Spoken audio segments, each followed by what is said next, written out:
What many of us consider as free education is paid for. It is paid for by taxpayers, both rich and poor, including those who have never seen the gates of a university and probably never will.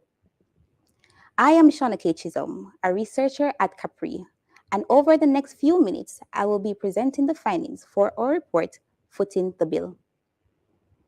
High quality tertiary education is a strong point of any society. It drives economic, social, and cultural development.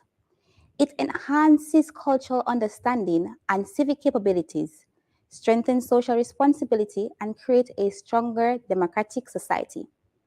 A quality university is inherently commercially unviable, meaning that no one can make a substantial amount of money operating a high quality university. The scale and scope of what it takes to run a university, the physical plant, the administration, the faculty.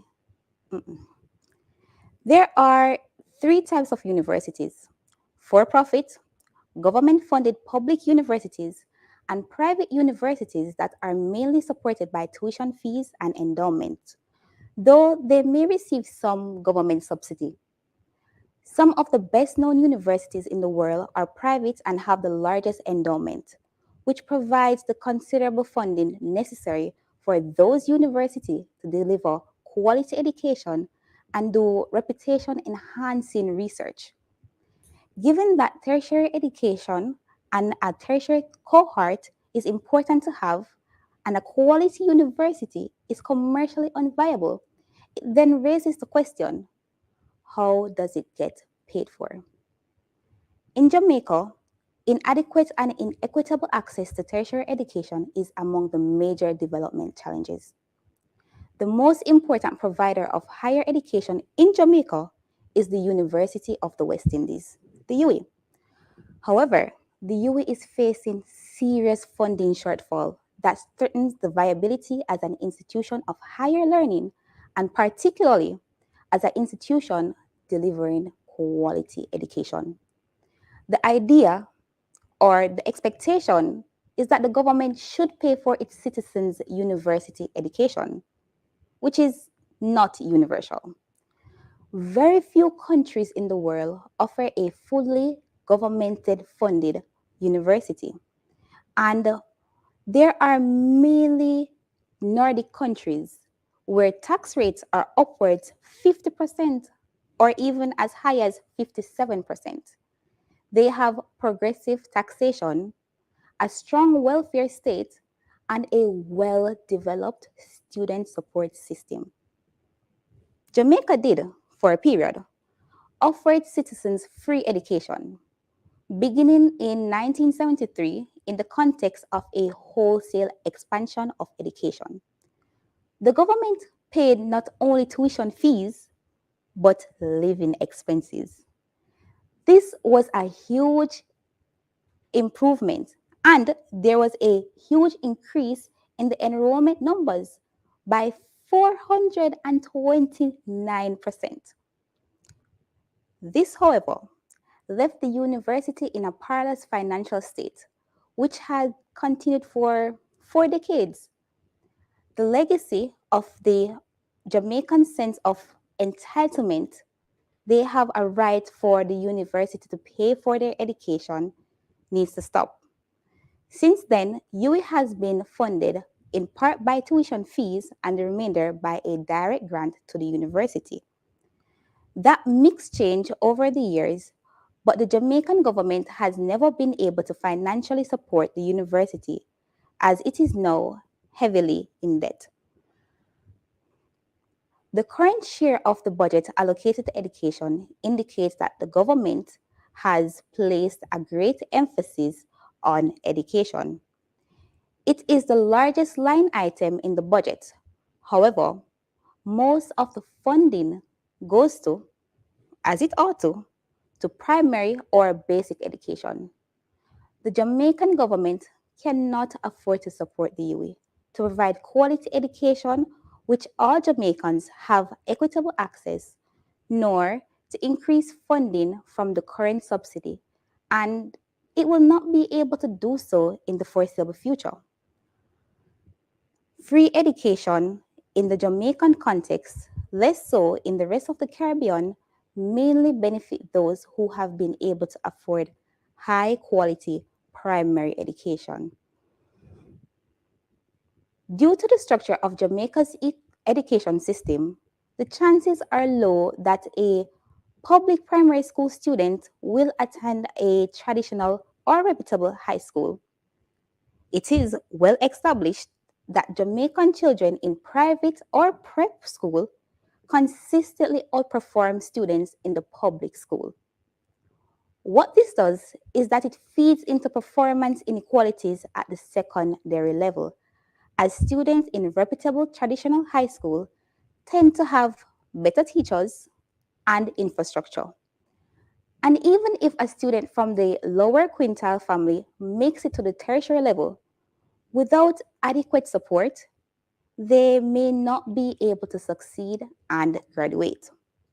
Yet, all taxpayer bears the cost of educating the more privileged, bringing about a situation where low-income taxpayers, who themselves have a slim chance of attaining tertiary education, subsidize it for the better off students.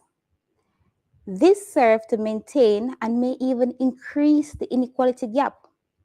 This inequality is made even worse as tertiary graduates migrate.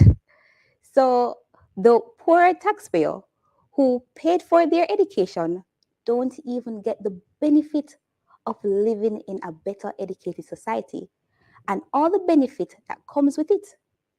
The economic, social, and cultural gains that are expected from a population that has a high proportion of university educated citizens are lost. The idea or the expectation that the government should pay for tertiary tuition is misbegotten.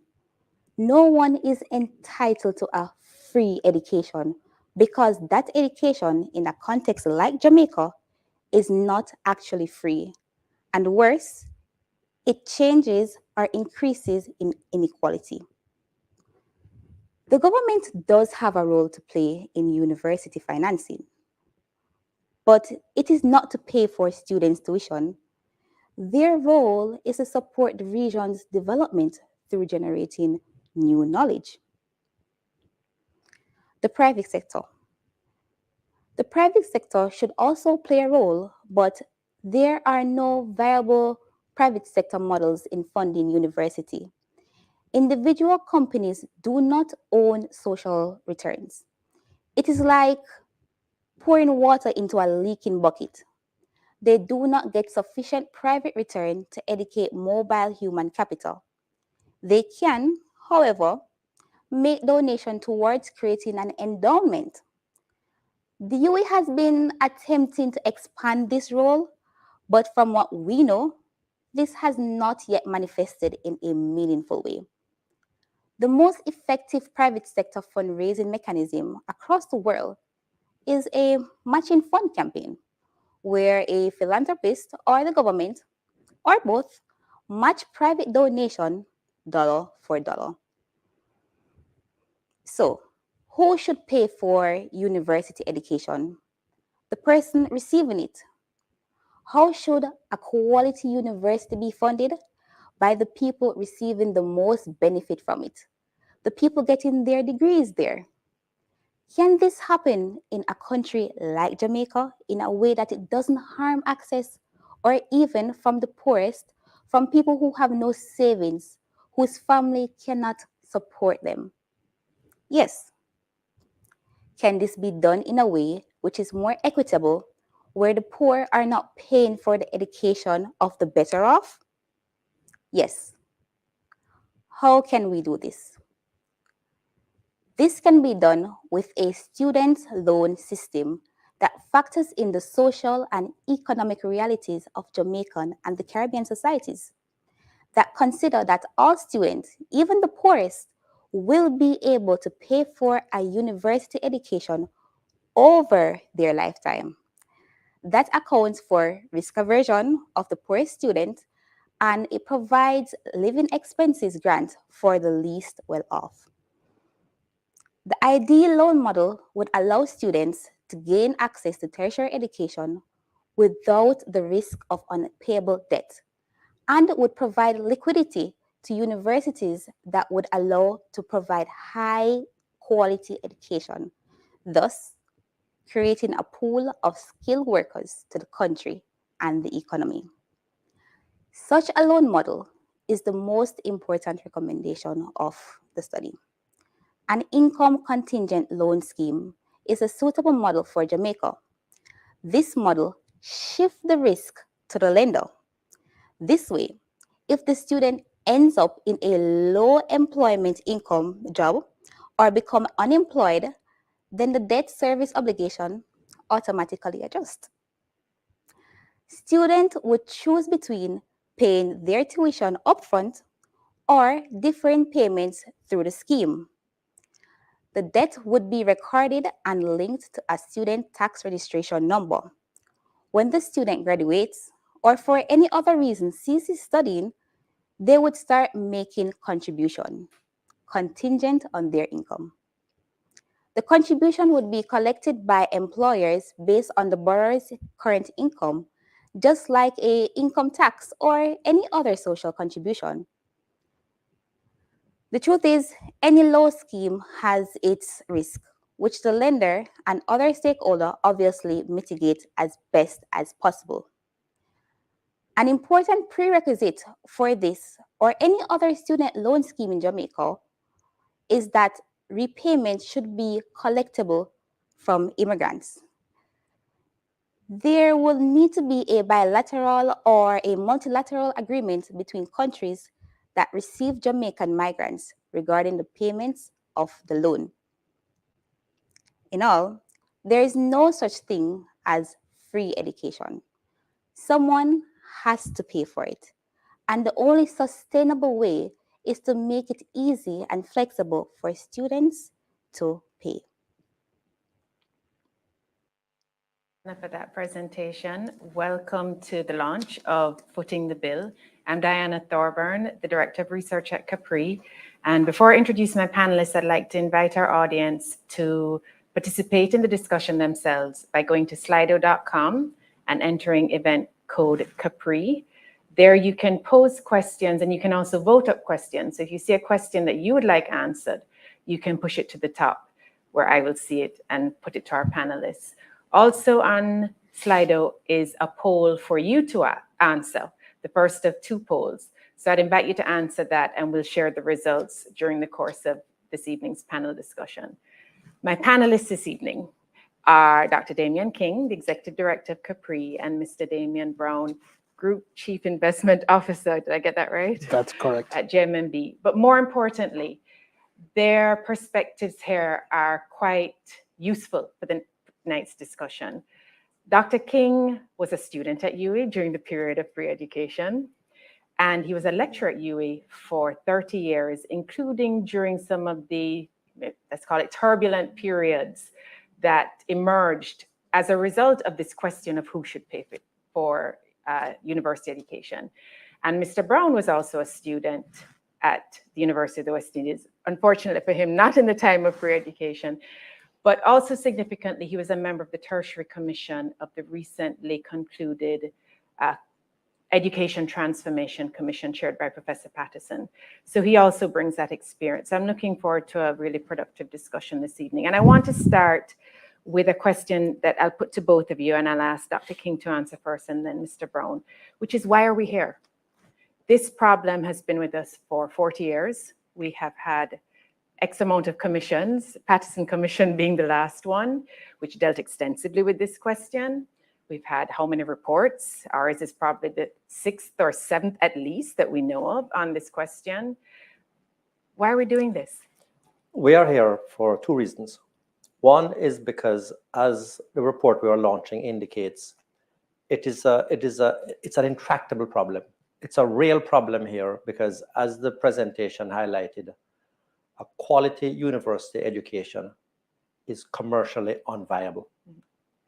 And so there's a real dilemma to be solved. Why are we still here? which is the nub of your question, is that we have not, in Jamaica at least, faced up to the reality of the problem. And we have spent several years pursuing what should have been foreseen to be unviable solutions. And free tertiary education was one of them, because free tertiary education ultimately resulted in UWI not getting the resources it needed to sustain and reproduce itself. And the quality nosedived. Mr. Brown, where are we here? As the report notes that all countries recognize the value both to the individual and the wider society as to quality tertiary education, but it has a cost. And the question is, who takes that cost and how do we split that cost? And therefore, the inherent conflict between the student who wants to get an affordable education, the government that has other priorities, and the private sector that has a role but has other obligations to society is one that's always difficult. I think the key thing at this point in time that we have recognized is not simply that the government has a role to finance education, but that there are real costs and trade-offs, including to those who don't have the benefit of a tertiary education in terms of the quality of education at other levels. And therefore, hopefully we can see it as the benefit going to the student as well as the wider society, but that the student will have to take a greater portion of that cost. And the question is, how do we do that in an equitable way and one that works for all? I want to run a vox pop as a preface to a really important but difficult question to talk about, which is the expectation that the government should pay. Can we run that vox pop?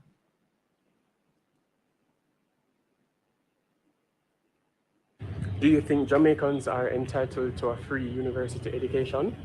Well, certainly. I can speak for myself in terms of medicine and the expenses. Even if it is not free, it certainly could be less cheaper for students, because I think that's a really big barrier for students who are really dedicated and they really want to do better with their lives, but because of the financial constraints, some of them are limited, and it's really difficult to further finance their education without scholarships, which is not readily available either ways. And so when you allow free education for students like these, you end up with a better Jamaica in the long run, because these students become more motivated to work, and they will more than likely give back to Jamaica rather than migrating if the education here is free. So they help. This brings up a really pressing issue, which is the idea that a university education should be free. And my sense, what the report goes forward on the premise that it simply cannot be free, especially a quality tertiary education. We've seen examples of many countries, including right here in the Caribbean, the University of Ghana being a prime example of what happens when a country pretends that it can afford a free quality education. Yet there remains, again, after all this time, a notion, even among the youngest people, the ones who didn't even get to know what happened in the 70s, that it should be free. How are we going to manage this expectation as we go forward? I think it starts by undermining the notion that it is free in the first place. It is costly to provide this product. You need to pay a whole lot of people who have PhDs and have rent to pay and families to feed and are not going to show up for 40 hours a week and do it for free. The facilities have to be maintained. The labs have to be maintained. The electricity bill has to be paid, to the tune of $30 million a month. So the question is not whether it can be free. The question is, who is to pay that cost?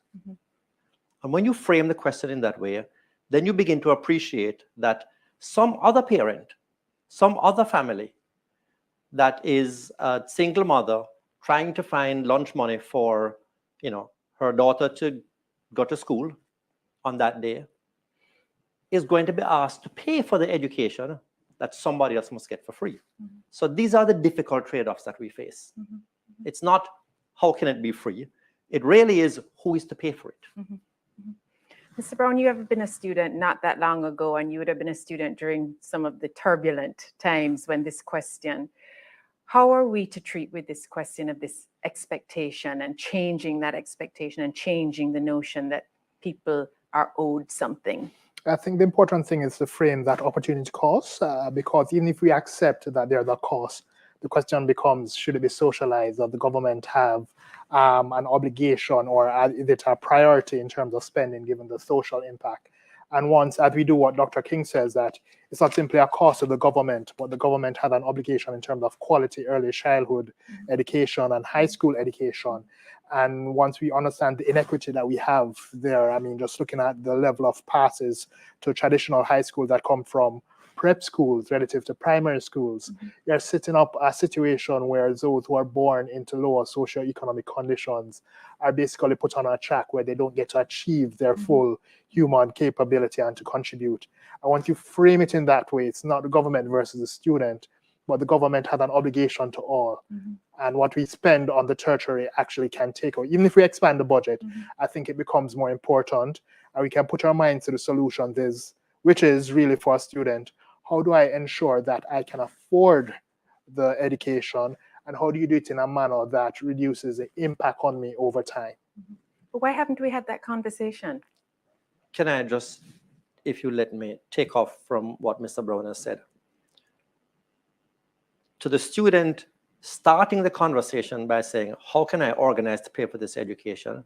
That is where the state's obligation comes in, and the state's facilitation to say, how can we help you to finance your education? And that kind of leads directly to the recommendation we have made. Which I want to go to now. Dr. King, I want you to give a layperson's understanding of what the proposal is, this income contingent loan model. And then I want Mr. Brown to talk about it from a financial markets perspective and as an employer. We know that the return to the student of a university education is significant. When you look at the lifetime earnings of a UWI graduate compared to an otherwise similarly placed person who does not have a UWI degree, the difference in lifetime earnings is not only significant, it is several times greater than the cost of the education. So if we take a lifetime perspective, the student can really afford it. He just doesn't have the cash at the beginning of his life, of his adult life, at the beginning of his degree. So what we really have is a cash flow problem, what people like Mr. Brown would call a liquidity problem. So that points it towards a solution, which is to find a way to allow the student to use his later lifetime income to pay for the education that he has to get up front. And at a critical part of that, to say to the student, okay, based on your expected lifetime income, you'll be able to pay back this loan. The student still has a problem because the labor market can be capricious. And even though most students will end up in that position, not everyone does. He may have a medical problem. He may fall on hard times. And so he's stuck with this risk of carrying this heavy student loan burden that he ends up being unable to pay for. So just to be clear, one problem is that he can afford out of later income to pay for university education now. But the second problem is that he is quite rightly afraid to take on the risk. So Capri's proposal is a student loan for which the repayment of that loan is related to how much income the graduate earns. So if the graduate becomes unemployed, the service of that debt automatically goes into abeyance. If he ends up with a lower paying job than he aspires to, the debt service is correspondingly lower. If things work out beautifully for him and he goes into a career path where he's a high earning person, he can pay off the loan more quickly. So that is to say, the student is not taking the risk. He gets the cash upfront and he's not taking the debt risk. That is what our income contingent student loan is. Okay. Give us the reality of it, Mr. Brown. The reality is that it's a very good notion in that it addresses the two problems that Dr. King spoke to. I think the report highlights some of the issues from a practicality perspective, which is in terms of the enforceability, especially given some of the limited government institutions, the high informality within the economy, and also the fact that though solvable, there's not a clear mechanism for those, and the many who migrate having the benefit of having been subsidized, and therefore that cost is not recouped even at the wider social scale, even though there's an argument that remittances also provides a benefit. So the reality is that if we can get those mechanisms to make it practical, then it can be a solution. One thing I would highlight is that part of the issue is ensure that there are the right incentives as well. So it creates the right incentives for the student, but depending on how it is configured, which are some of the issues that we have now, there are the right incentive to collect assiduously, and that there are the right incentive for the student also to choose programs that either align with their life goals or in terms of that value added that's generated over time and that aligns with what the government and the private sector needs in terms of skill sets. Okay. All right, before we go to some of the questions from Slido, we have the poll results from the first poll, and I'd like to invite our viewers to answer the second poll question, and very curious to see what the results of that will be. Okay, so coming from our audience, we have a kind of a practical question, so I'll put that to you, Mr. Brown. How would you capture self-employed persons or those operating in the informal sector? Is it possible, and how could it be done? For self-employed persons, definitely what should occur is that self-employed persons provide their tax returns, and that therefore based on those tax returns, outside of it being automatically deducted where you had an employer, then there would be a charge that's assessed just as it's done for other purposes. The reality at this point in time is that it is perceived that there are certain gaps within the collection of taxes. And again, to the informal economy, that creates the challenge that we have at this point in time.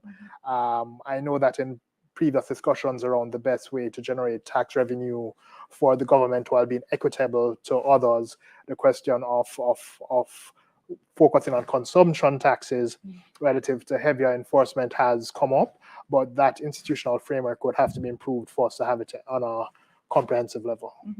Which is something that we have addressed in other research that we've done here at Capri. What's your view on that, Dr. King? How do we manage the very large informal sector with regard to this proposal? Well, the loan in the first instance is connected to the person's TRN, their tax registration number. And even if you work in the informal sector or you're self-employed, because of your TRN, you interface with state agencies throughout your life. So it's difficult. You can't avoid your obligation. You can't go missing just by being self-employed. You have to go missing entirely, not using the public services, not renew your driver's license for you to escape entirely by just being informal. At any interface with the state where you need to produce your TRN number, then you can be held accountable. Okay, another question from Slido. These are all very practical questions. I think people are intrigued by this idea. What are the risk measures that you would take to ensure the scheme stays sustainable in cases of migration or unfortunate death? I think in terms of death, it can be worked into the program, just as the insurance companies work out the probability and therefore the cost. Or worst case, you can insure against it, just as when you take out commercial loans, there are insurance programs that cover the cost of that in an affordable manner.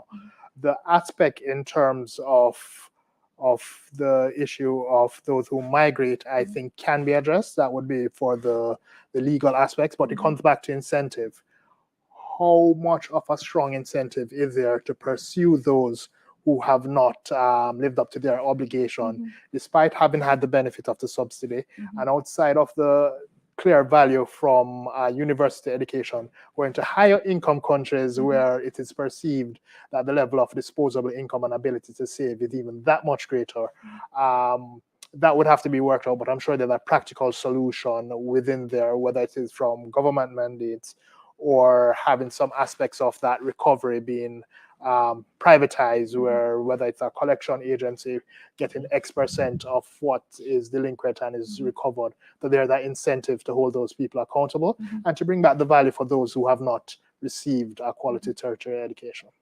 This, I mean, the way you put it, it sounds to me quite obvious what needs to be done. But why haven't we done this? We've known that this problem of people migrating and not fulfilling their obligations exists. We've known this for as long as we've known it. Why haven't we done anything? It's just simply, I don't know. What are the answers? It's a question I've asked when we embarked on this study. The solutions that we are proposing here and speculating about are not without their problems.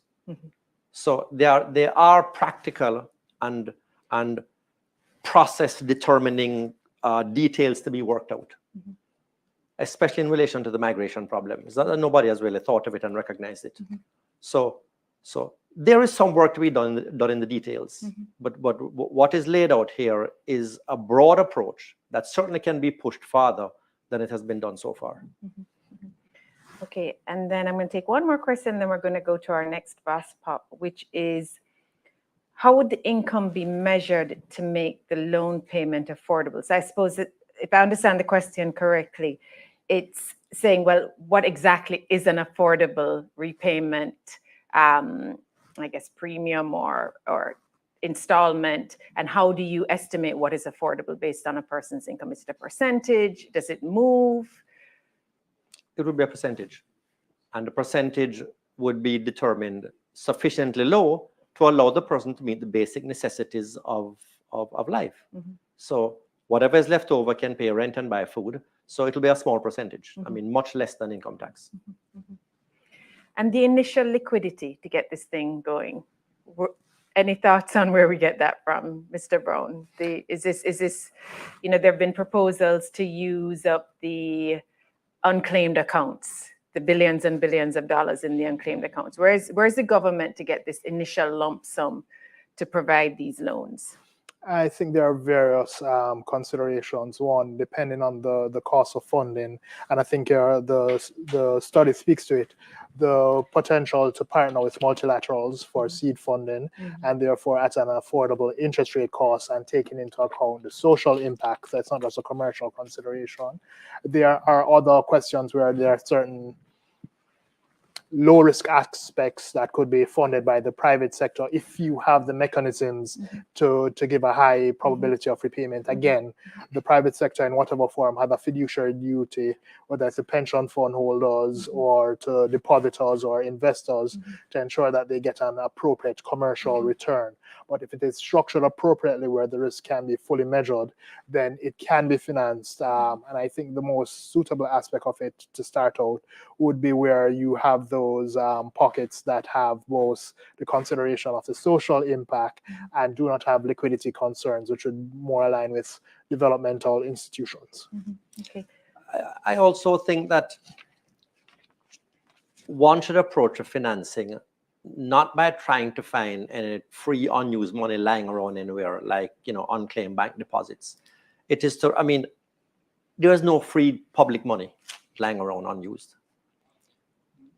It is to be budgeted for, recognizing that, as the report starts out recognizing that it is important to national development to have a highly educated cohort, which has benefits of promoting development and creating employment for the less educated, and improving social discourse and the function of democracy. So recognizing all of these benefits that are external to the student, that justifies an allocation from the government to seed the fund.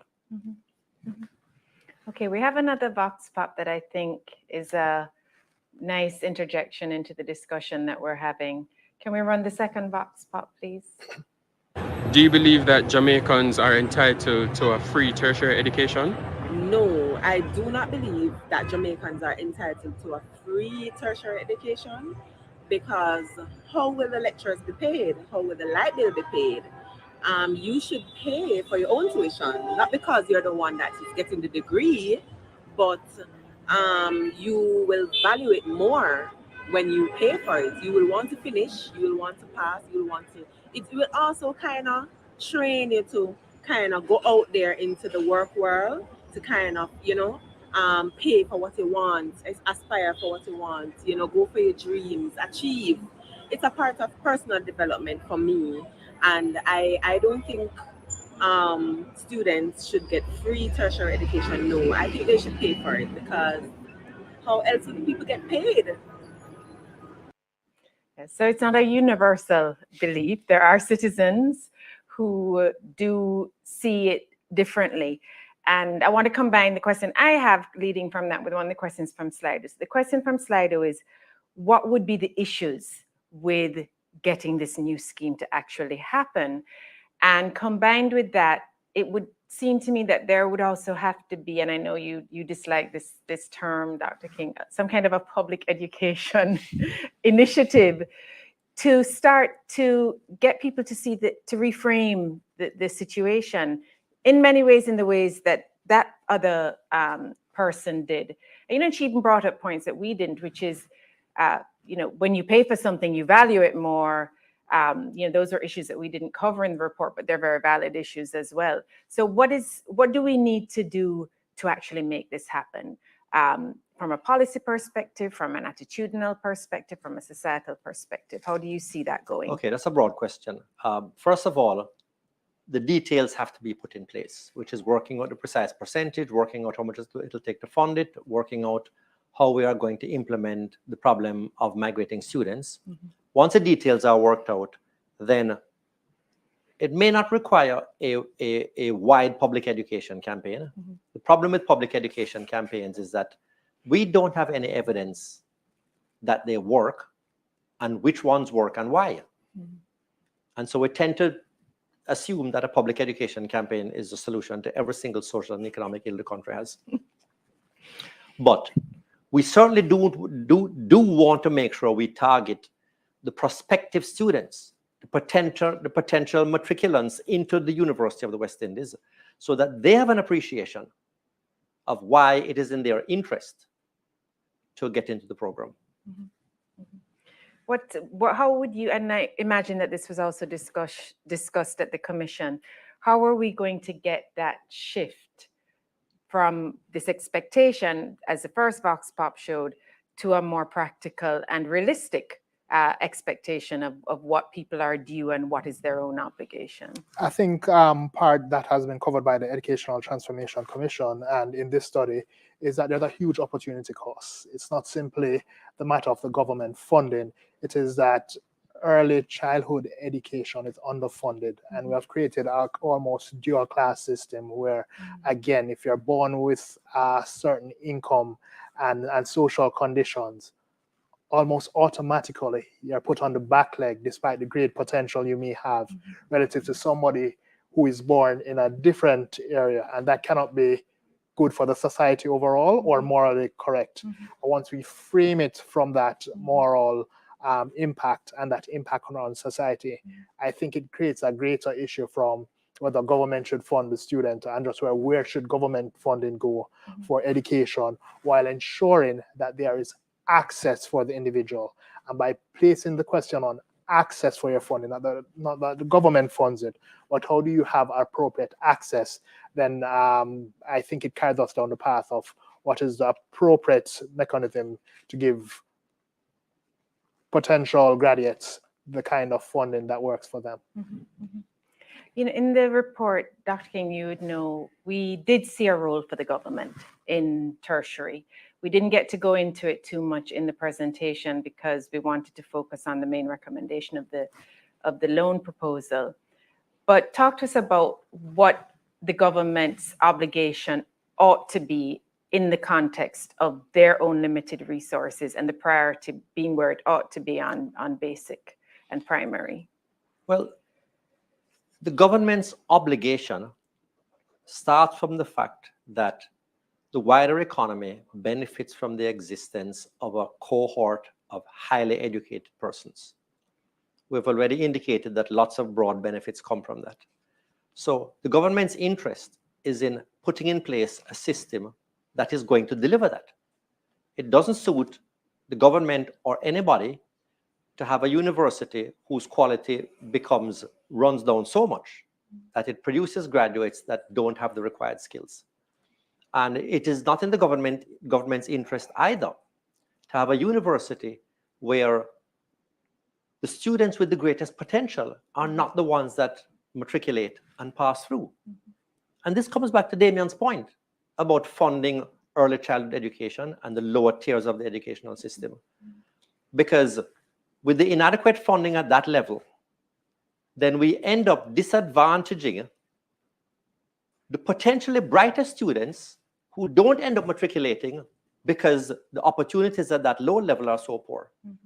So the government has a responsibility to looking after the lowest educational levels to ensure that the brightest students get to the point where they can matriculate for the university, and then the income contingent loan scheme allows them to finance themselves through to completion. Before I go to you, Ms. Brown, can we get the results of the second poll? We probably should have done this as a before and after, because we seem to have convinced people that Jamaicans are not entitled to a free tertiary education. We have quite a significant majority that don't think that they should. But it would have been interesting if we'd asked at the beginning and then at the end. Remember that for the next time. I want to ask you, Mr. Brown, there is a role for the private sector.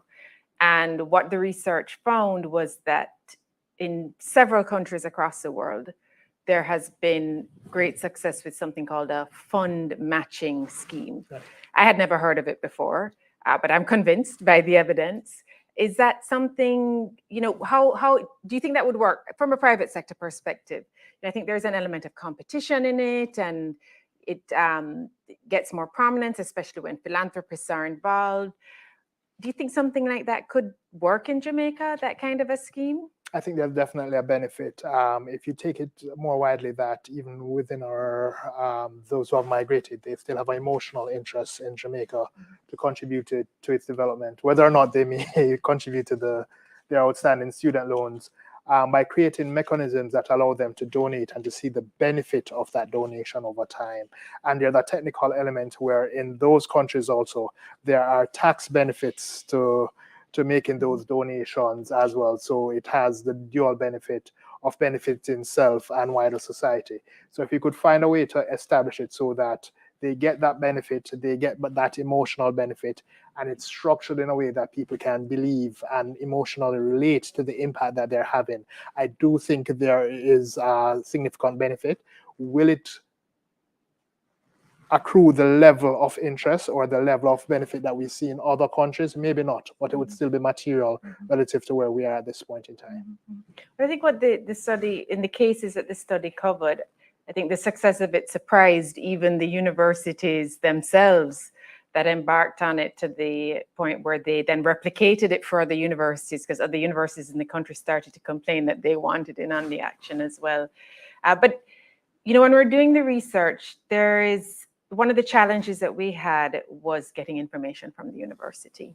They have an alumni association. They have announced several initiatives over the years of private sector fundraising. And we have to think, well, why is it that we're not getting this information as a public institution? I don't know if they're subject to access to information requests. We didn't go down that road. But to what extent is that lack of transparency, as we've seen it in this particular case? How do we understand it in this broader question of this intractable problem that we still have not yet managed to figure out? It's easier when you look at Jamaica's tertiary education landscape, we have, without any disrespect to the other universities, we have one research-oriented university. And this is not to say that research does not take place at the other universities, but we have one dominant research-oriented university. And so that's not a competitive landscape. One of the reasons why Harvard and Yale and Princeton and Stanford are able to raise endowments is because their graduates are competing with the graduates of the other universities. That competitive element in Jamaica exists with the high schools.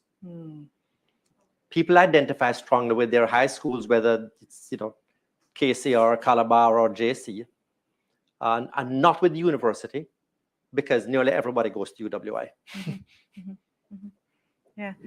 You were a student there, Mr. Brown. How would this kind of a conversation have gone down in your time as a student? Do you think students would have been open to this kind of a proposal, or was the expectation too firmly set in at that time? I have a definitive answer. It would have gone very poorly. I remember the then finance minister having a discussion, I think it was the master's class, and pointing to the issue of the costs and the other priorities.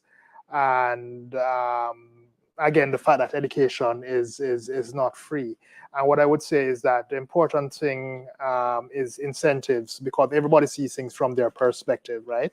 And even as a student at that point in time, when you look at what your economic reality was, you weren't necessarily aware of the fact that you were being subsidized so highly, regardless of the fact, given the constraints it would have had on you otherwise. So noting that people do have their own realities and that there are incentives that need to be addressed, I think is the important part. And if I may, from the Commission's recommendations, it was recognized that for the social good, you should split out that funding explicitly. So there should be funding for research.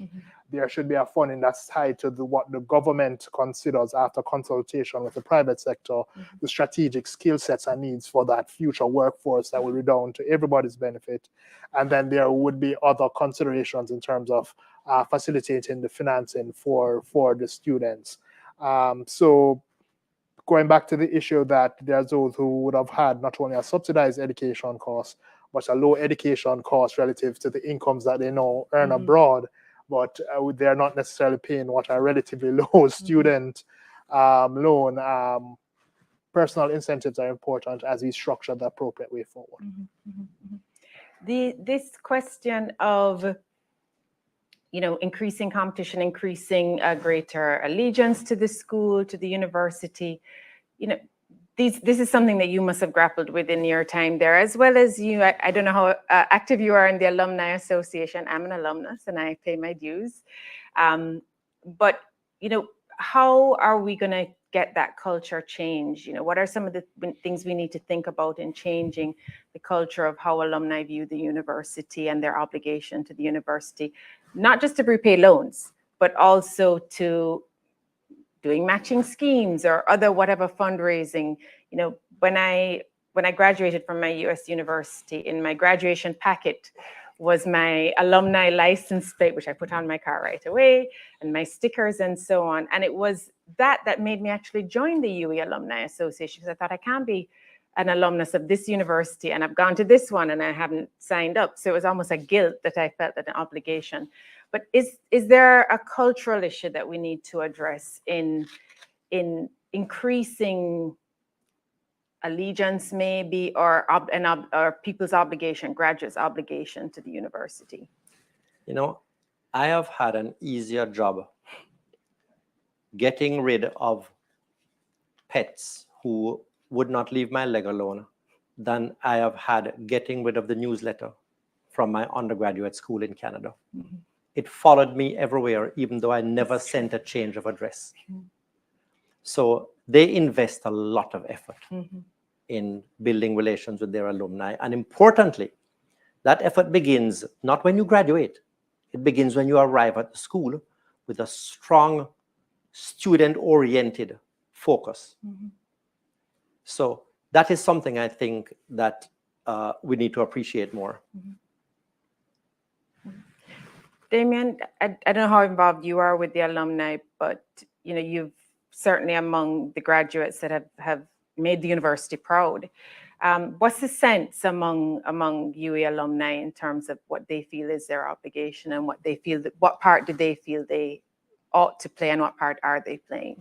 I think there has to be a cultural change, going back to the issue of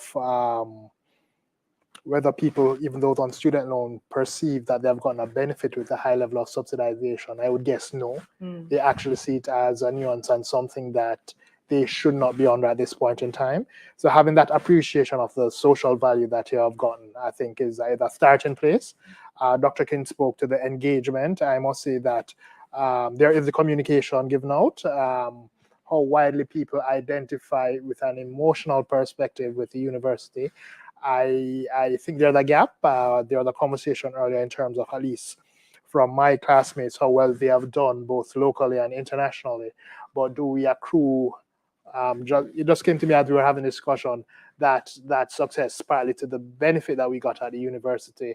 And I think there are opportunities to explore there, having that emotional connection in terms of your success with the benefit and the quality of the training you would have received there. Okay, well, we're coming to the close, and I want to ask you a last question. Usually I ask you to give final thoughts, but I actually want you to take what we've discussed here to some of the current things. We're in an unprecedented situation in Jamaica with the lowest unemployment rate ever. This, what in any other time would have been a preposterous notion that we have to import labor. At the same time, as the report points it out, and we've heard it over time, that the university has not done a good enough job of estimating or measuring what needs are and filling those needs. How do we think about where the university ought to be going, given this, almost new world that we find ourselves in terms of lack of skills and low unemployment? I have to tell you, I think that's a great last question, because we have record low unemployment. But as everybody will tell you, the skill level of that employment and therefore the productivity and the pay it can earn is not impressive. So the need to import labor is a recognition, is an exposing of the fact that we have failed to educate our labor force sufficiently at every level. And that is precisely why this discussion and the study on which it is based is so important. Because until we can solve the problem that we are here discussing and that the Capri report addresses, then we're going to continue to have this problem. Indeed, it's going to get worse, where we have to import the skills that we are not able to reproduce as a society. You're an employer, Damion. How are you grappling with this unusual situation that we find ourselves in, and what is the role of the university? I think the role of the university is to do a better job, and it's always an opportunity to improve in terms of matching the skill sets that are needed within the labor force and going forward as well in with respect to the resource allocation, and therefore incentives are important. We're still, I think, as a society where it's the lawyer, the doctor, the engineer, while if you look online, there's a joke that there's one industry where you have 0% unemployment, which is cybersecurity. And the allocation of resources relative to where the world economy is going is not there. And it was recognized, again, with the recommendation that the government has to set the priority in consultation with the private sector as to what are the skill sets it wants and to allocate the funding based on that. So the universities have to allocate it based on what are the strategic priorities. And there's that loop in terms of what does the private sector want, what is the university seeing, what is the government setting up Jamaica to win, and we get the maximum impact from that, which will benefit the graduates as well in terms of having jobs in the future and having jobs that, to Dr.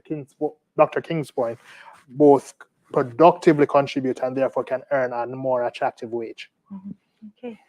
All right, so just one last Slido task for our audience is to have a look at the last poll that we did, asking our viewers if their own pursuit of tertiary studies was hindered by a lack of funding. And right now we're at 50-50. So I suppose that speaks to the fact that some people are better off than others. This is the end of our panel discussion and our report launch. The report is available on our website at capricaribbean.org, along with all of our other reports. We invite you to download them for free, read them, engage with us on social media, and other events that we will have coming forward out of this report, as well as other reports to come. I'm going to hand over to Bradley to take us out this evening.